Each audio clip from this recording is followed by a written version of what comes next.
안녕하세요. 8월 5일 토요일입니다. 오늘은 고린도전서 15장 52절 말씀 보시겠습니다. 나팔 소리가 나매 죽은 자들이 썩지 아니할 것으로 다시 살고 우리도 변화하리라. 아멘.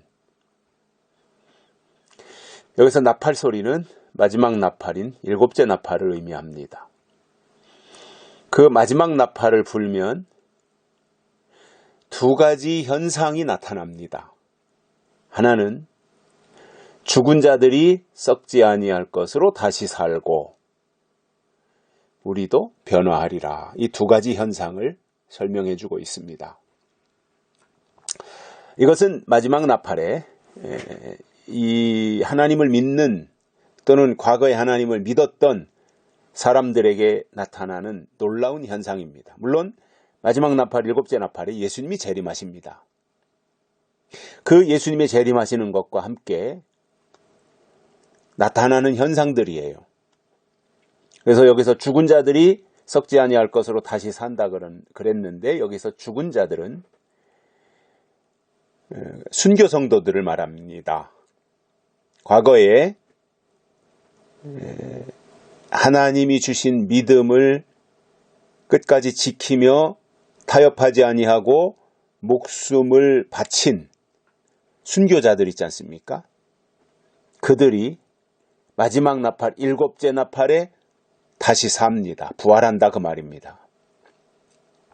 그러니까 초대교회 때 순교한 성도들 있잖아요. 12제자들, 베드로도 그렇고 안드레도 그렇고 순교 성도들 많이 있지 않습니까? 초대교회 때 통나무 속에 들어가서 톱으로 켜서 죽기도 하고 아무튼 초대교회 때 많은 사람들이 순교를 하지요. 그러니까 여기서 순교라 함은 하나님이 주신 약속과 믿음을 지키느라고 목숨을 내어준, 그래서 목숨을 포기하면서까지 믿음을 지킨 그 사람들, 그들이 부활한다는 거예요. 그런데 사실상 이게 참 그 순교라고 하는 것이 참 대단한 거거든요. 어떻게 순교할 수 있을까? 저는 지금도 그 부분이 사실 이해가 가진 않아요. 이게 이론적으로 그래 순교가 최고지, 순교해야지 라는 생각은 할 수 있어요. 이론적으로. 근데 그것이 실제 상황이 그렇게 닥쳤을 때 너 예수를 부인할래? 아니면은 죽을래? 얼마나 고민이 되고 갈등이 됐겠습니까? 그 상황에 놓였을 때. 그런데 믿음을 위해서 목숨을 내어 던진 순교 성도들, 그들이 썩지 아니할 것으로 다시 살아나는 부활의 역사가 마지막 나팔인 일곱째 나팔에 일어난다고 하는 거예요. 놀라운 역사지요. 그러니까 2000년 전에 초대교회 때 죽은 순교 성도들이 지금 부활한다. 앞으로 부활한다. 이게 얼마나 놀라운 사건입니까?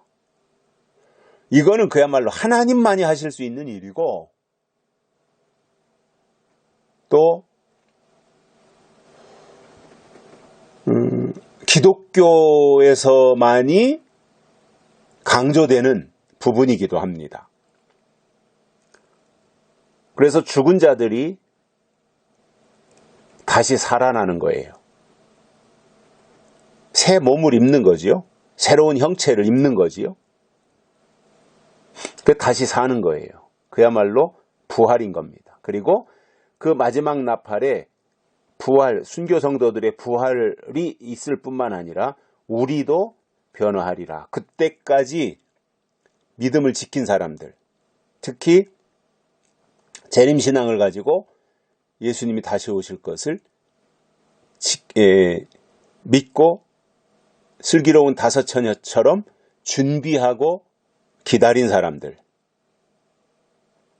그들이 다시 그 변화체가 되는, 여기서 변화체는 죽지 않고 살아서 영의 몸을 입는 것을 말합니다. 이게 변화체입니다. 그러니까 과거에 믿음을 지키다가 죽은 사람들은 순교 성도로 부활하고, 살아서 하나님이 주신 믿음을 거짓 선지자와 적그리스도 나타날 때 그 앞에서 변치 아니하고 끝까지 하나님이 주신 약속과 믿음을 사수한, 그러면서 죽음에 이르는 고통까지도, 죽진 않았지만, 목숨이 넘어가진 않았지만 그 이상의 고난과 고통의 고비를 경험한 살아있는 믿음의 사람들, 살아서 믿음을 지킨 사람들은 변화체가 되어서 변화성도로 나타나는 겁니다. 그래서 일곱째 나팔, 마지막 나팔의 현상이, 마지막 나팔은 예수님이 재림하시는 나팔이에요. 그리고 마지막 나팔, 일곱째 나팔은 대접 쏟는, 일곱 대접 쏟는 것으로 넘어가는 거예요. 마지막 나팔에 일곱 대접이 포함되어 있기 때문에 그래요. 그리고 마지막 나팔, 일곱째 나팔은 순교자들이 부활하고 살아서 믿음을 지킨 성도들이 변화체가 되는 이 놀라운 역사가 마지막 나팔에 일어날 현상인 것입니다. 자, 우리는 마지막 나팔을 사모하고 있습니다. 그리고 그 마지막 나팔이 불 때까지 우리가 하나님이 우리에게 주신 믿음을 지켜나가기를 원합니다. 오늘 이후의 일이 어떻게 진행이 될지 우리는 몰라요. 다만 하나님이 주신 약속에 사로잡혀서 우리는 하나님의 영에 이끌려가는 것뿐입니다. 하나님은 우리를 어떻게 하실지 우리는 몰라요. 우리를 이 세상에서 끝까지 살려서 변화체를 만드실지, 아니면 우리의 육신을 이 세상에서 모든 사명을 끝내고 육신을 하나님의 나라로 데려가실지, 그러니까 예수님이 재림하시기 전에 우리의 영을 하나님께서 데려가실지, 아니면 예수님이 재림하실 때까지 우리를 살려놓고 변화체를 만들어 주실지, 그건 우리는 몰라요. 다만 하나님의 역사가 이렇게 진행이 될 것이고, 하나님의 역사가 이렇게 전개되면서 이 일들이 남아있기 때문에 우리는 거기에다가 방향을 두고 목표를 두고 목적을 두고 우리가 믿음을 지켜나가는 것뿐이에요. 최선을 다해서 믿음을 지켜나가는 거예요. 하나님이 우리를 어떻게 쓰실지는 몰라요. 하나님을 어떻게 대화하실지는 모르겠어요. 다만 이러한 하나님의 역사가 우리 앞에 남아있으니 우리가 이런 방향에서 이런 믿음을 지켜나가면 하나님이 그러한 가능성과 기회를 부여해 주시지 않겠는가 하는 것에 대한 기대감을 가지고 최선을 다하는 것뿐입니다. 어떻게 하실지에 대해서는 건 하나님의 주권에 속한 것이기 때문에 하나님이 알아서 하실 것이고, 우리는 최선을 다해 하나님을 겨냥해서 달려갈 길을 다 달려가고 믿음을 지키는 것밖에 우리가 할 수 있는 일이 없을 겁니다. 그게 최상의 일이라고 저는 생각을 합니다. 여기까지 하겠습니다. 고맙습니다.